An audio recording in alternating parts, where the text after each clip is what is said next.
ब्रह्मांडाच्या मालकापुढे मागणी मागतात. सज्जनांनो, मागतात ती तुम्ही आम्ही असतात, मागतात ती माणसं असतात, मागायला लावतो तो जगाचा बाप असतो, आणि जीवनात कधीच मागत नसतात ती संत असतात. पण आज तुकोबाराय मागणी करतात विटेवरच्या मालकासमोर. मग आपण एरवी ऐकतो की संत मागत नसतात, मग तुकोबाराय का मागतात? सज्जनांनो, पुन्हा लक्षात घ्या, मागणी कळती त्यांना संत म्हणतात. ज्यांना मागणी कळती त्यांना संत म्हणतात, ज्यांना मागणी कळतच नाही त्यांना माणसं म्हणतात. आणि या मागणीमध्ये अडकवतो का, गुंतवतो का, त्याला देव म्हणतात. आणि याच्या चौकटीत न अडकता निमुटपणे बाजूला सरकतात, पुन्हा त्यांना संत म्हणतात. आणि ते तुकोबाराय आहेत. व्हिडिओच्या मालकासमोर एक आज मागणी मागतात. कुठली मागणी? हे चिदान देगा देवा, मला देऊन टाका देवा. काय पाहिजे तुकोबाराय? तुझा विसर न व्हावा. थोडासा कडक, मालक मला तुमचा विसर नाही पडला पाहिजे, रात्रंदिवस तुम्ही माझ्या अंतकरणात असले पाहिजे, हे देऊन टाका. घेऊन टाका, काय हरकत नाही. पुन्हा गुणगायीन आवडी, रोज तुमचा गुणानुवाद याचं वर्णन करीन आवडीनं, नित्य तुमचं भजन करीन. हेची माझी सर्व जोडी, माझ्या जीवनातली ती जोड आहे. विटेवरच्या मालकानं सांगितलं, तुकोबाराय तुम्हाला भजन करायचं असेल, माझं गुण गायचं असेल तर देह मानवी लागेल. मग मानवी देह लागत असेल तर गर्भवासाला यावं लागेल. तर ते तुकोबाराय होते. गर्भवासाच्या दुःखाला पण असं काही नकार दिला नाही. त्याच्या अलीकडं देवानं आमिष दाखवलं.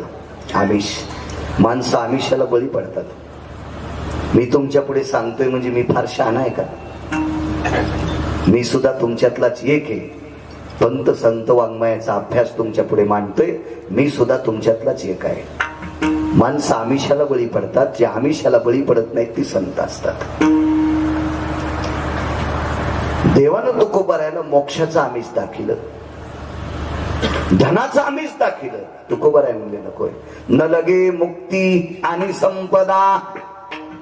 मला मोक्ष नकोय देवा, मला संपत्ती नकोय, संत संग दे सदा.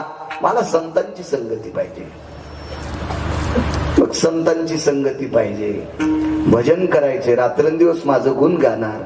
देव मानवी पाहिजे. मग गर्भवास, तुका म्हणे गर्भवासी, सुखे घालावे आमाशी.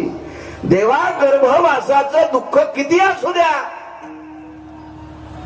पण गर्भातून बाहेर पडल्याच्या नंतर रात्रंदिवस तुझं गुण गावा, एवढं देऊन टाक रे देवा. हा साधा सोपा सरळ अभंगाचा अर्थ झालं. कीर्तन विठाला विठाला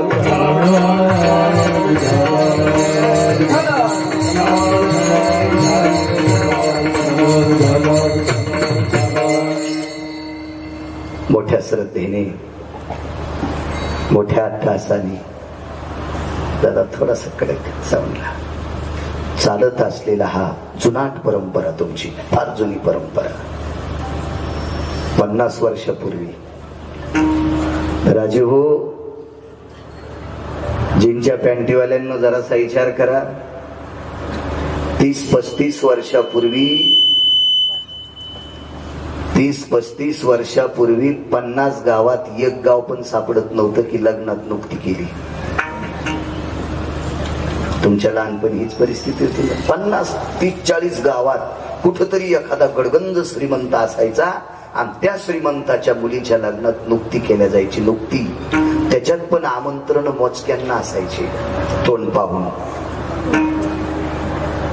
मधल्यांना आमंत्रण नसायचे. हा काळ तसा होता, नव्हती परिस्थिती इतकी मोठी.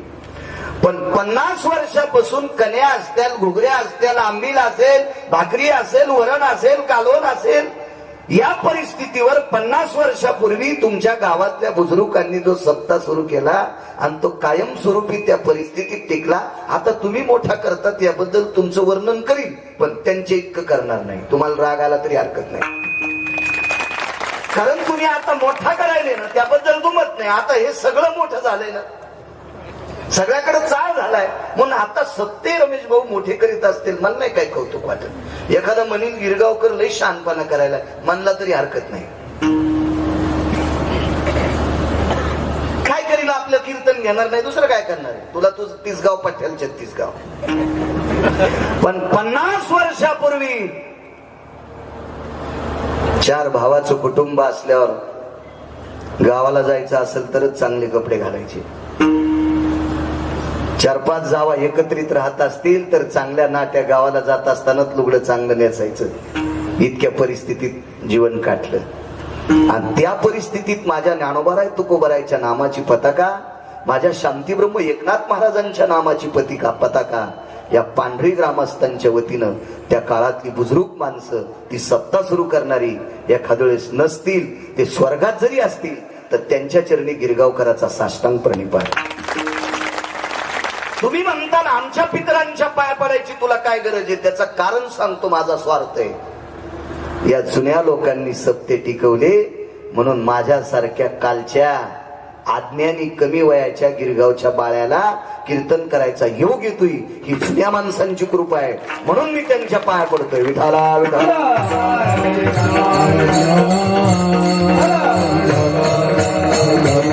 तुझ्या गावात जेवढ्या नावाची मंडळी असतील तेवढ्यांना मनपूर्वक प्रणाम, धन्यवाद. तारखेच्या संदर्भात भीमरावजी पैठणे चिंचखेडचे तुमच्या सप्ताह कमिटीच्या वतीनं गावकऱ्यांच्या वतीनं संपर्क करत होते. मलाही येण्याचा योग आला. ते आहेत सुद्धा आज. मृदंगाचार्य हरिभक्तीपरायण आमचे गणेश महाराज या परिसराला लाभलेलं अत्यंत तात्विक सात्विक मृदंग क्षेत्रातलं वैभव, महाराजांना सुद्धा प्रणाम. आदरणीय हरिभक्तीपरायण याच गावाला लाभलेलं गायन क्षेत्रातलं रत्न चे खुशाल महाराज. आंध्र प्रदेशाच्या कॉर्नरला आपण एकदा जायचो. आंध्र प्रदेश, आता त्याला तेलंगणा म्हणते. हो, तिथपर्यंत खुशाल महाराज. त्यांना मला आज कळालं यांचं हेच गाव आहे. बैठकीत भेटल्यावर वा. खुशाल महाराज तुम्हाला सुद्धा प्रणाम. आदरणीय आमचे हरिभक्तीपरायण काकडे महाराज आहेत, वारकरी माणूस छान. काकडे महाराजांना सुद्धा धन्यवाद प्रणाम. त्यांच्या बाजूचे दादा आहेत त्यांना प्रणाम, चौकदार आहेत त्यांना प्रणाम, इनेकरी बाबा आहेत त्यांना प्रणाम. गायन क्षेत्रातलं तज्ञरत्न संगीत विशारद आदरणीय हरिभक्तीपरायण आमचे संतोषजी महाराज, गोड ज्यांचा आवाजावर प्रभुत्व आहे, महाराज तुम्हाला सुद्धा प्रणाम. बाजूचे हरिभक्तीपरायण अहिलाजी महाराज आहेत, महाराज तुम्हाला सुद्धा प्रणाम. सर्वांना मस्तक माझा पायावरी या वारकरी संतांच्या पंचकृषीतून आलेला तुम्ही श्रोता वर्ग, अमूल्य वेळ खर्च करून माझ्या ज्ञानोबाराय तुकोबाराय नाथबाबा सावता महाराज सेना महाराज या संतांच्या नामचिंतना करता तुम्ही वेळ देता, म्हणून आळंदीतल्या मालकांच्या हुकुक्तीनुसार तुमच्या चरणी साष्टांग प्रणिपात करतो. तुम्ही कथा कीर्तनातला श्रोता हा प्रत्यक्ष शंकर असतो, तुम्हाला प्रणाम करतोय. साऊंड सिस्टीमवाले आमचे सोमनाथ राजे, त्यांना सुद्धा धन्यवाद प्रणाम. आदरणीय दादा आहेत सूर्यवंशी काका आहेत, त्यांना काकांना सुद्धा प्रणाम. आधी करून आमचे रमेश भाऊ आहेत, भीमरावजी आहेत, टकले अण्णा आलेले, सुजित आधी करून, आणि कॅमेरेवाले अजय, सगळेच माणसं तुम्हाला सगळ्यांना प्रणाम करतो. फक्त अभंगाचं कडवं टाकायचं रे, एकच विनंती लावा. अरे ज्ञानोबाराय तुकोबारायच्या नामाचा प्रचार करतात तुम्ही, तुम्ही सुद्धा कीर्तनकाराच्या बरोबरीचे आहात. फक्त अभंगाचं कडवं टाकी जा. विठाला विठाला विठाला.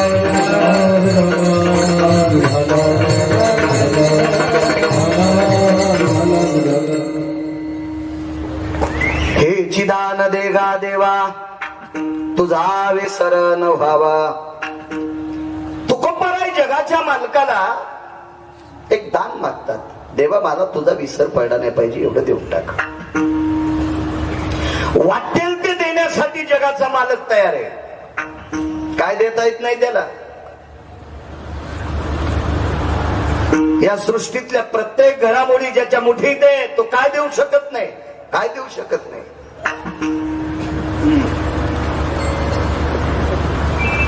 एखाद्या माणसाकडे जरा वैभव आलं तर तो सुद्धा देण्याच्या गप्पा करतो. त्या विश्वाचं वैभव ज्याच्या ताब्यात आहे तो किती देत असेल कल्पना करा. त्याला काय देता येणार नाही, काय नाविन्य असेल त्या मालकाकडे. पण तुकोबारायांनी तडा दिला, नकोय म्हणले मला काही नकोय, फक्त एकच देऊन टाक. तुझा विसर झाला नाही पाहिजे. तर ब्रह्मांडाच्या मालकाने तुकोबारायला सांगितलं, तुकोबाराय तुमची परिस्थिती प्रापंचिक फार मोठी होती, पण कालांतरानं तुमची प्रापंचिक परिस्थिती म्हणजे आर्थिक परिस्थिती इतकी ढासळली, एवढी ढासळली, एवढी ढासळली, ते पाहून मला सुद्धा करमत नाही. कोण म्हणते माहितीये? पंढरपुरातले मालक. तुकोबारायने सांगितलं, देवा माझी प्रापंचिक परिस्थिती पाहून जरी तुम्हाला करमत नसेल, पण मी काही माझ्या प्रापंचिक परिस्थितीची व्यथा तुमच्यापुढे मांडलेली नाही. मी सत्सद विवेक बुद्धीने विचार करून तुमच्या पुढे एक मागणी मागतोय, मला फक्त तेवढी देऊन टाका, तुझा विसर न व्हावा माझ्या प्रापंचिक परिस्थिती जी माझ्या प्रारब्धाची गती आहे. अन्नमान धन हे तो प्रारब्धाधीन, याच्या बाबतीत काही तुम्ही करू नका देवा. जे असेल ते माझं प्रारब्ध मी भोगण्यासाठी तयार आहे. आणि त्रेतायुगात तुम्ही तुमचं प्रारब्ध तुम्हाला चुकवता येत नाही, तुम्ही आमच्यात कशाला बोट घालता? कर्मे श्रीराम वनवासा गेला, कशाला चुकवता बोट घालून? मला इतकंच देऊन टाका. मला काय प्रखर भाषा असू दे लोकांची. ग्रामपंचायतच्या सदस्य पुढे बोलताना भिवून बोलावं लागते. एखाद्या वेळेस आपण याच्या विरोधात गेलं तर याच्या रानातून रस्ता असल्या जाऊ देतं का नाही? माझ्या विरोधात गेलतास तुला माया रस्ते करा, शेतातून रस्ता बंद. विश्व ज्याच्या ताब्यात आहे रमेशराव, सरळ तुकोबाराय म्हणले, देवा आमच्या बाकीच्या गोष्टीत काही तू बोट घालू नकोस, हा त्याच्यात टांग मारू नकोस, फक्त तेवढंच देऊन टाक. मला तुझा विसर नाही झाला पाहिजे. महाराज हे ऐकत असताना सुद्धा देव शांत आहे. त्यार्थी लोकांचा अधिकार किती मोठा असेल कल्पना करा. या बोलणाऱ्या लोकांचा अधिकार किती मोठा असेल. याचं कारण सांगू का? विश्वाचा मालक किती मोठा आहे हा तुम्हा मला जर ठावा केला असेल तो संतांनी केलाय. महाराज एका ठिकाणी म्हणतात, तू विसरून गेलास का? अरे आम्ही तुला ठावा केलं देवा, जगांना तू माहित केलास ना? आम्ही केले, आम्ही केले, आम्ही केले. पुरावा आहे फार सुंदरसा. हे त्या अधिकारावर असलेली कडक तात्विक सात्विक भाषा. याच्या पलीकडचं सांगू का? संत इतक्या प्रबळ स्थितीनं का बोलतात माहितीये का? विश्व ज्याच्या ताब्यात आहे त्याला जगाचा बाप म्हणतात. तुम्हाला आणि मला इथं किती दिवस ठेवायचे आणि कोण्या दिवशी मळ्यात नेऊन फुकायचं ही ज्याच्या ताकद आहे त्याला देव म्हणतात. पण त्याला सुख द्यायची ताकद संताची. संताची सुख झाले या देवा, मनवोनी सेवा करी त्यांची. देवाला सुख देण्याची ताकद संतात आहे. भगवान मला माझ्या परिस्थितीचा कशाला विचार करता, एकच देऊन टाका, फक्त तुझा विसर झाला नाही पाहिजे, याच्या वेळी काही नको. मालक म्हणले, तुकोबाराय माझा विसर तुम्हाला पडला नाही पाहिजे असं देऊन टाकतो, पण फायदा काय? मला माहिती आहे काय फायदा आहे. मी विवेक बुद्धीने मागतोय, गाफीलपणाने मागत नाही, अतिदायीपणाने मागत नाही, चंचलपणाने मागत नाही. विवेकाला स्थिर करून मागतोय देवा की तुझा विसर न पडण्याची ताकद आहे का? ती कशातच नाही, तेवढंच देऊन टाक. बऱ्याच मागण्या केल्या. कधी कधी देवाच्या पायाची सेवा मागितली, कधी कधी त्याच्या नामाचा उच्चार मागितला. वाटेल असं काही काही. कधी कधी देवा मला वारकरीच कर, पैन भिकारी पंढरीचा वारकरी, अशा बऱ्याच गोष्टी मागत गेल्या. आज मात्र तुझा विसर न व्हावा हे मागितलं. देवानं बऱ्याचपैकी काही सांगितलं होतं. तुम्हाला घर देतो, नकोय. पद देतोय, नकोय. संपत्ती देतोय, नकोय नकोय नकोय नकोय नकोय. का नको म्हणले असतील? वडिलाची रीत जाणत सो काही मागणे हे आम्हानुचित. वडिलाची रीत जाणत सो. आमच्या बुजुर्गांनी आतापर्यंत विश्व निर्माण झालं त्यावेळेस पासून या संप्रदायातल्या लोकांनी, माझ्या बुजुर्गांनी काहीच मागितलं नाही देवा. मग मी कशाला मागून वर्षांचं नाव खराब करू? नकोय देवा, काही नकोय, काही नको, काही नको. तुकोबाराय एका वारकऱ्याचं चरित्र देवाला सांगतात. का मागितलं नाही तुकोबाराय? वडिलाची रीत जाणत असो. अंगद नावाची व्यक्ती त्रेतायुगात होऊन गेली. फार चतुर, सात्विक, सदाचारी, पुण्यशील, कर्तव्य दक्ष नावाची एक व्यक्ती होती अंगद. अंगद तसा योनीनं पशु योनीत होता, वानरांच्या योनीत होता. पण एवढा कर्तव्य दक्ष अंगद, एवढा कर्तव्य दक्ष अंगद, पंढरपुरातल्या मालकांनी 7व्या अवतारात त्रेतायुगात आपल्या पक्षाचा सेनापती पद अंगदाला देऊन टाकलं. एवढ्या अधिकाराचे अंगद होते. अगदी पूर्वजाचा इतिहास तुकोबाराय देवा पुढे मांडतात. मला बाकीच्या कारणात गुंतवणूक मी मागतोय तितकं देऊन टाक. या अंगदाला पंढरपुरातल्या मालकाने लंका देऊ केली. लंका, त्या लंकेमध्ये 7 कोटी घर सोन्याचे होते. 7 कोटी. एका घराची चौकट इकल्यावर 15 बारे आमदार होता येते. रावणाच्या एका घराची चौकट इकल्यावर 15 बारे आमदार होता येते. काय मायवेली कोणाची, त्याच्या विरोधात फॉर्म भरायची. नुसत्या भावट्याचं वजन होतं 22.5 क्विंटल. रमेशराव, 22.5 क्विंटल. उभ्या आणि आडव्या भावट्याचं वजन 22.5 क्विंटल होतं. 22.5 क्विंटल. कुलाफेन, फाळ्यान, तडशेन, फडशेन हे तर सोडून द्या. 15 बारे आमदार होता येते. 15 बारे एका चौकटीत. एका चौकटीत गुणिले 7 कोटी चौकटी. छत वेगळे, भिताड वेगळे, पायऱ्या वेगळ्या, फरच्या वेगळ्या. 269 किलोमीटरचं एकीकडचं भिताड होतं. गोळ्या नाही संपल्या माया, वाचून सांगतोय, ऐकून बी सांगत नाही कोणाची. 269 किलोमीटरची भिंत पूर्वेकडची होती. पूर्वेकडची पूर्ण सोन्याची. 3 भिताड घरी गेल्या बघा किती लांबीचे होते आणि किती उंचीचे होते. ते अंगदाला देऊ केलं. फॉर्म टाकला मारुती राय पुढं.